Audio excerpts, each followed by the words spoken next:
हरिनाम संकीर्तन की जय।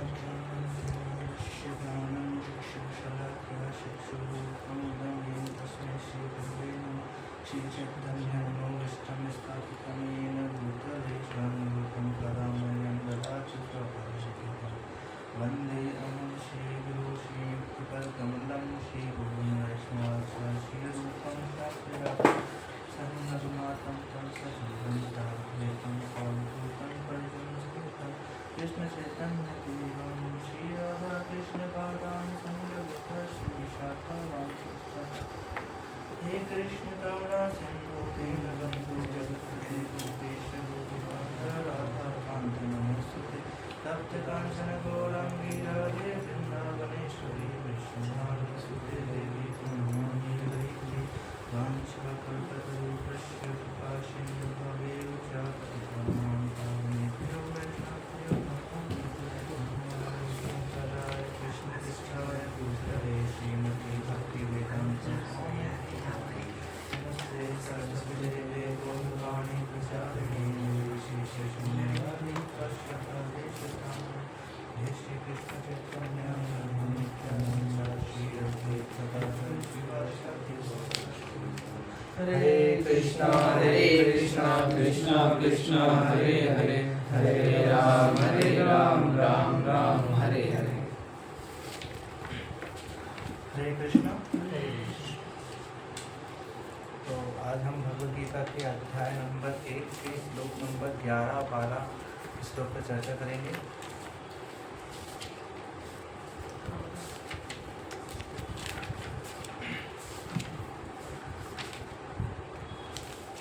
अयनेषु च सर्वेषु यथा भागवम् अवस्थिता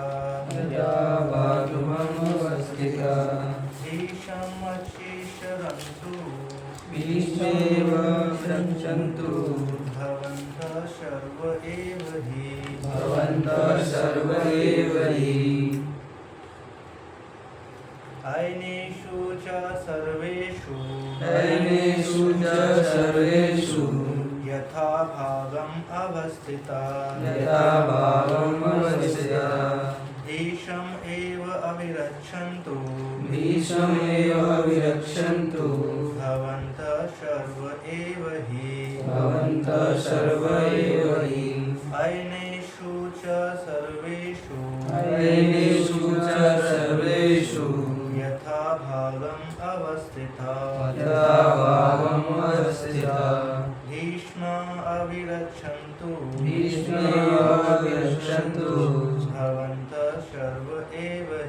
भवन्तः सर्व एव हि। रिसेट करो। अयनेषु च सर्वेषु यथा भागवम् अवस्थिता भीष्ममेव विरक्षन्तु भवन्तः सर्व एव हि अन्येषु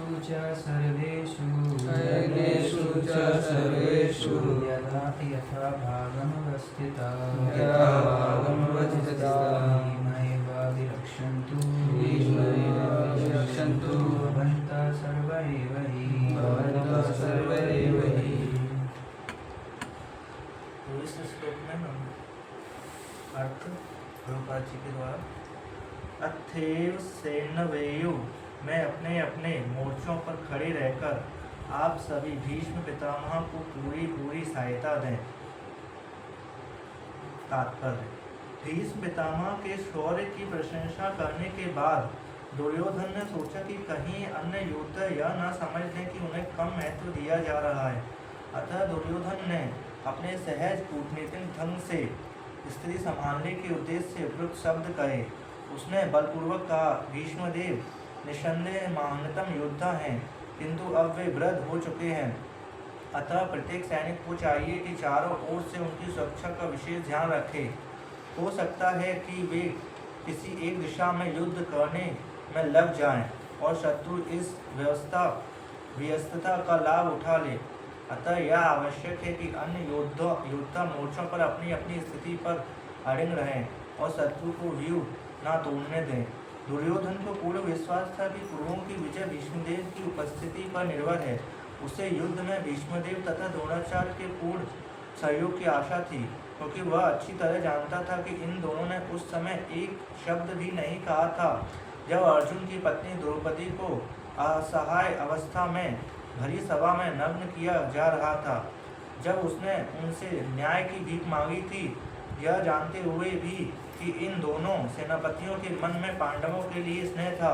दुर्योधन को आशा थी कि वे इस स्नेह को उसी तरह त्याग देंगे जिस तरह उन्होंने धूर्त क्रीड़ा में के अवसर पर किया था। तो इस श्लोक में जैसे पीछे से अगर हम देखते हुए आए हैं कि कैसे युद्ध भूमि में दोनों साइड, एक कौरव और एक साइड पांडव खड़े हुए हैं युद्ध के लिए। क्यों? क्योंकि उनको विजय चाहिए। जैसे आज हम देखेंगे कि हमारे यहाँ पे जब भी युद्ध होता है तो एक राज्य के लिए होता है, एक राज्य को जीतने के लिए, उस पर विजय पाने के लिए होता है। तो वैसे ही पहले के समय में जब विजय चाहिए होती तो युद्ध किया जाता था, युद्ध होता था। तो इधर साइड इसमें बताया गया कि दोनों साइड, इससे हम पढ़ के आए कि दोनों साइड दो सेनाएं खड़ी, एक कौरव है और एक पांडव है एक साइड। और इसमें देखा जाए कि ये श्लोक में कहा गया है कि जैसे दुर्योधन भीष्म पितामह के पास जाता है और कहता है कि देखिए भीष्म पितामह, जो पांडवों ने है इतनी बड़ी सेना जिसकी आशा नहीं थी, इतनी बड़ी सेना की रचना की है। इसको देख के बहुत घबरा गया था, वो दुर्योधन बहुत घबरा गया था और सीधे उनके पास गया, पहले द्रोणाचार्य के पास, फिर युद्ध के लिए उनको प्रोत्साहित करके फिर सेनापति भीष्म पितामह के पास गया।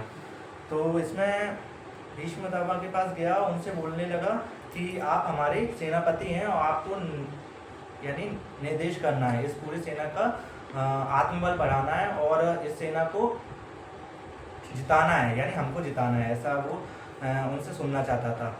तो फिर उनसे पूछने लगा वो कि यानी कैसे हम जीत सकते हैं और इस सेना को कैसे हम जिता सकते हैं।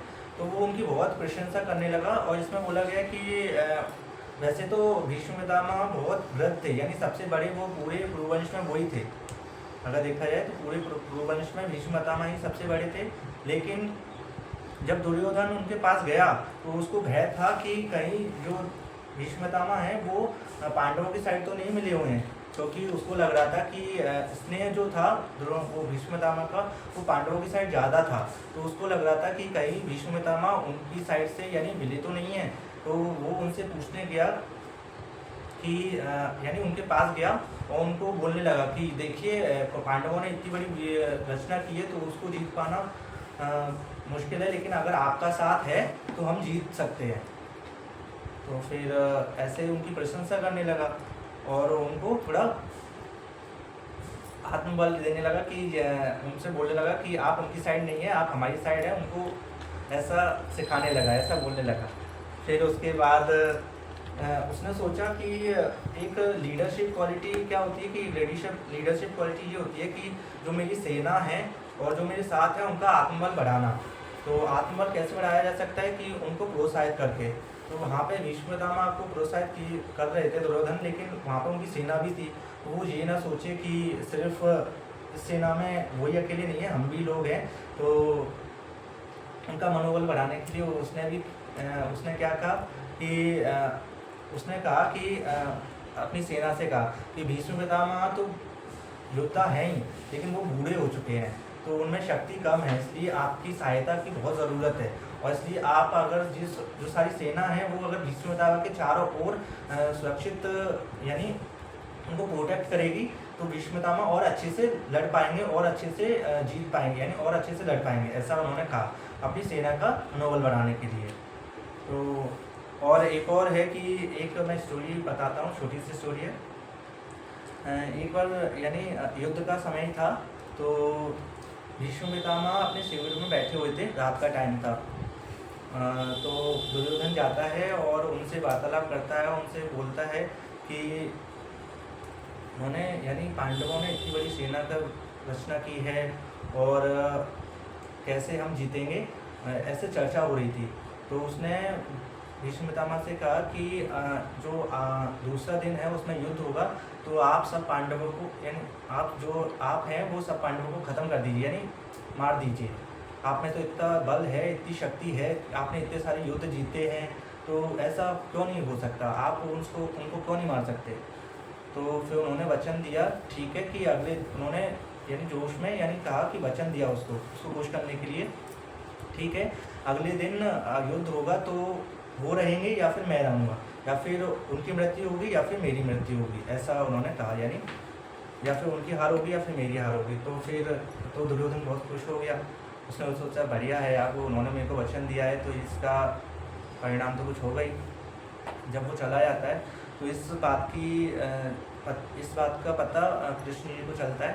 तो वो सोचते हैं, क्योंकि अब वो भीष्म पितामह भी कृष्ण के बहुत अच्छे भक्त हैं और यानी अच्छे भक्त हैं ऐसा।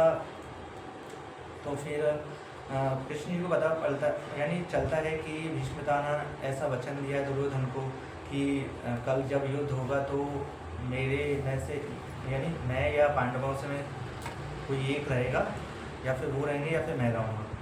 और फिर उन्होंने एक योजना सोची और कृष्ण जी ने, और वो द्रौपदी महारानी के पास गए और उनसे कहा, रात का टाइम था उसी टाइम जब दुर्योधन अपने चले गए थे भीष्म पितामह के शिविर से। तो फिर कृष्ण जी को इस बात का पता चला, तो वो द्रौपदी महारानी के पास गए और उनसे बोले कि चलिए मैं आपको कहीं ले जाना चाहता हूँ, यानी। तो फिर द्रौपदी बहुत आश्चर्य पड़ी कि इतनी रात को कहाँ जाएंगे, कहाँ ले जाना चाहते हैं यानी कृष्ण जी। तो फिर उन्होंने सोचा ठीक है, लेकिन वो उन पर विश्वास करती थी, वो उनके भाई थे इसलिए। तो उन्होंने कहा ठीक है हम चलेंगे आपके साथ, चलिए। तो वो द्रौपदी महारानी उनके साथ गए, जाने लगी। तो क्या हुआ कि रात का टाइम था, सब लोग सो रहे थे, तो उनकी जो खड़ऊ थी यानी चप्पल थी यानी स्लीपर थी, उनकी आवाज़ हो रही थी द्रौपदी महारानी की स्लीपर की। तो उन्होंने कहा कि कृष्ण जी ने कहा कि यानी कोई उठ ना जाए, इतनी रात को सब लोग सो रहे हैं और फिर हम लोग विपक्ष में जा रहे हैं और उनसे मिलने के लिए, भीष्म पितामह से मिलने के लिए। तो फिर उन्होंने क्या किया कृष्ण जी ने कि उनकी जो स्लीपर थी उन्होंने बोला द्रौपदी महारानी से कि आप उतारो अपनी स्लीपर। तो उन्होंने कहा कि क्यों। तो वो कहते हैं कि आपकी स्लीपर से बहुत आवाज़ हो रही है, आप उतार दो। तो उन्होंने कहा ठीक है। तो उन्होंने उतारा, उनकी स्लीपर को पकड़ लिया, उनको हाथ में पकड़ लिया। तो सोचिए यानी कितने धैर्यवान और कितने भगवान वो हैं दयालु, और कितनी सेवा करते हैं। जैसे हम पे तो इतनी सेवा हो भी नहीं पाती, लेकिन वो कितनी सेवा करते हैं, यानी अपने भक्तों के लिए कितना कुछ करते हैं कि उनकी जो द्रौपदी महारानी की स्लीपर थी उनको ही ले लिया और उनको हाथ में पकड़ लिया, और वो स्वयं भगवान है। सोचो अपने भक्त के लिए वो कितना कुछ करते हैं। तो उनकी स्लीपर लेके वो चलने लगे और फिर वो शिविर में पहुँचे जहाँ पे भीष्म पितामह थे। जब वहाँ पे पहुँचे तो कृष्ण जी ने कहा कि द्रौपदी से कहा कि आप अंदर चली जाइए शिविर के, और उनसे जो भीष्म पितामह हैं उनसे आशीर्वाद ले लीजिए, और मैं यहाँ पे बाहर हूँ। तो द्रौपदी महारानी अंदर गई और उनसे चरण स्पर्श किए भीष्म पितामह के। तो भीष्म पितामह ने उन्हें आशीर्वाद दिया, सौभाग्यवती भव। सौभाग्यवती भव का मतलब यानी उनकी जो सौभाग्य यानी उनका जो सुहाग है वो हमेशा जीवित रहेगा, और उनके जो पति हैं उनकी मृत्यु नहीं होगी, ऐसा उन्होंने आशीर्वाद दिया। उनका सौभाग्य हमेशा बना रहेगा, उनका जो सुहाग है वो हमेशा बना रहेगा। तो फिर जब आशीर्वाद दे दिया तो कृष्ण जी अंदर आए। तो फिर उन्होंने कहा कि पितामह जी आपने कैसा आशीर्वाद दिया, यानी आपने अभी दुर्योधन को वचन दिया कि मैं पांडवों को खत्म कर यानी मार दूंगा या फिर मेरी मृत्यु हो जाएगी, और अभी आपने आशीर्वाद दिया कि सौभाग्यवती भव। तो फिर इसमें आश्चर्य में पड़ गए। तो फिर उन्होंने बोला क्या बोलते भीष्म पितामह ने, ये सब यानी आपकी योजना होगी, यानी वो समझ गए ये सब कृष्ण जी की योजना थी। तो फिर वो बोलते हैं कि ये सब आपकी योजना है, आपने ही इतनी रात को द्रौपदी को आप साथ में लाए और मुझसे आशीर्वाद दिलवाया, आपकी ये योजना है। तो यानी जो भगवान होते हैं वो अपने भक्त के लिए कितना कुछ करते हैं कि देखिए, उनकी पहले तो स्लीपर अपने हाथ में पकड़ी और फिर अपने भक्तों को बचाने के लिए थोड़ा सा प्रयास यानी किया। लेकिन भीष्म पितामह भी बहुत अच्छे शुद्ध भक्त थे। तो फिर उन्होंने कहा कृष्ण जी से कि अगर आपने मुझसे जैसा ये दिलवाया है आशीर्वाद, तो उन्होंने कहा कि मैं भी आपसे युद्ध में हथियार उठवा के रहूँगा। वैसे तो उन्होंने प्रण किया था कृष्ण जी ने कि मैं हथियार नहीं उठाऊँगा, लेकिन उन्होंने कहा कि मैं भी आपसे हथियार उठवा के रहूँगा युद्ध में। तो फिर भगवान ने सोचा कि ठीक है, यही मेरे भक्त हैं, तो उनकी भी इच्छा पूरी होगी। तो देखा होगा आपने कि युद्ध में कि किस तरह कृष्ण जी को यानी तक वो दिला देते हैं वो कि वो जो रथ होता है उसका पहिया लेके उनकी उनके मारने के लिए दौड़ते हैं। कृष्ण जी पितामह को मारने के लिए दौड़ते हैं। आपने देखा होगा फोटो में, जैसे वो पहिया लिए रहते हैं और भीष्म पितामह उनको हाथ यानी नमस्कार करते हैं और वो नीचे बैठे होते हैं। आपने बहुत से फोटो में देखा होगा। तो उन्होंने भी अपने भक्त का जो शब्द थे और जो उन्होंने कहा था उसको सत्य करने के लिए उन्होंने हथियार भी उठा लिया। तो अपने भक्त की यानी इच्छा पूरी करने के लिए भगवान कुछ भी करते हैं और वो भी भक्त थे। तो ऐसा देखिए कि तो इस श्लोक से यही पता पड़ता है कि हमें भी सेवा करनी चाहिए। जैसे भगवान कितने शुद्ध हैं, कितने भगवान यानी पता है वो कितने ऐश्वर्यवान हैं, सब कुछ है उनके पास, लेकिन तो भी वो किसी के यानी द्रौपदी महारानी की स्लीपर को उठाते हैं और क्या बोलते हैं अर्जुन के सारथी बनते हैं। तो कितने दयालु हैं और कितने यानी उनमें ईगो तो बिल्कुल है ही नहीं अगर देखा जाए तो। कितने वो हैं क्या बोलते हैं, एक शब्द अगर कुछ बोला जाए, सहनशील, कितने सहनशील हैं। तो हमें भी उनके जैसा थोड़ा बनने का प्रयास करना चाहिए। उनके जो सिखाते हैं वो और जो भगवद गीता का ज्ञान दिया है उसको लेने का प्रयास करना चाहिए। ठीक है, तो अगला इसमें पढ़ते हैं। तस्य संजय हर्षम क्रुब्रद पितामह सिंहनादं विनदोदस्वे शंखं दद्मो प्राप्तवान्। तस्य संजनयन् हर्षं गुरु वृद्धः पितामह सिंहनादं विनद्योच्चैः शंखं दद्मो प्रतापवान्। और इस श्लोक में जैसे जब दुर्योधन पितामह भीष्म के पास गया तो उसने सोचा कि उसने ये सब वार्तालाप हुआ था। तो भीष्म पितामह ने क्या किया, उसको खुश करने के लिए, दुर्योधन को खुश करने के लिए एक सिंह के समान है, शेर के समान, जैसे शेर आवाज करता है उसके समान शंख अपना बजाया, तो जिससे दुर्योधन खुश हो जाए। तो उन्होंने बजाया थी, लेकिन उन्हें भी मालूम था, भीष्म पितामह को भी मालूम था कि इससे कुछ नहीं होने वाला, जीत तो उन्हीं की होगी पांडवों की, क्योंकि उधर साइड कौन है, उधर side supreme personality of godhead यानी श्री कृष्ण है, भगवान है। तो फिर हमारी जीत कैसे हो सकती है। लेकिन उसको खुश करने के लिए, दुर्योधन को खुश करने के लिए उन्होंने सिंह के समान यानी जो से सिंह धारता है उसी के समान उन्होंने शंख बजाया, ऐसा उसको खुश करने के लिए बजाया। और हम देखते हैं कि जैसे अगर हम देखते हैं कि हर व्यक्ति जो भी यहाँ पे मनुष्य है, व्यक्ति है, तो उन सबके अंदर भगवान है ना। सबके, चाहे वो अच्छा हो चाहे वो बुरा हो, लेकिन सबके अंदर भगवान है कि नहीं। तो अगर भगवान है तो भगवान क्या करते हैं कि सबको मौका देते हैं सही या सुधरने का। जैसे दुर्योधन को भी सुधरने का बहुत मौका दिया था। एक बार दुर्योधन क्या कहते हैं कि जरासंध के पास गया था, तो जरासंध ने उसको बंदी बना लिया था। तो क्या बोलते हैं, बंदी बना लिया, वो छूट नहीं पा रहा। तो कृष्ण जी ने अर्जुन और भीम को भेजा उसको रक्षा के लिए, उसको छुड़ाने के लिए। तो वहाँ पे कृष्ण जी ने अर्जुन और भीम को भेजा और उसकी रक्षा की और उसको छुड़ा लिया।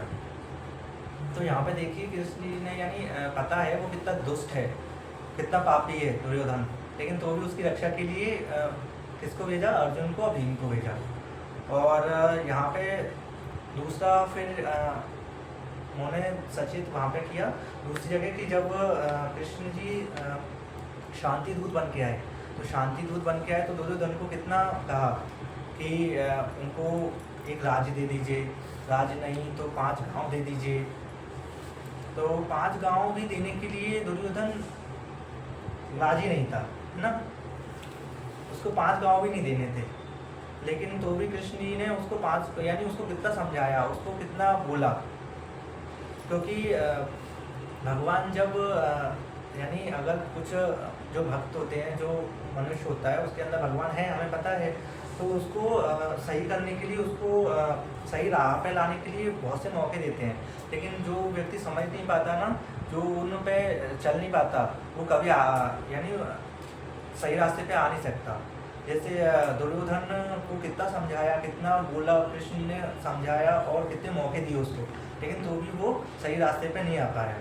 और कहते हैं ना, जब विनाश काले विपरीत बुद्धि, जब विनाश आता है तो बुद्धि भी भ्रष्ट हो जाती है, बेकार हो जाती है। तो उस टाइम पे दुर्योधन की बुद्धि सी ना वो भ्रष्ट हो गई थी, उसको इतना समझाने पे उसको समझ में नहीं आ रहा था। तो युद्ध तो फिर हुआ और हार भी हुई दुर्योधन की।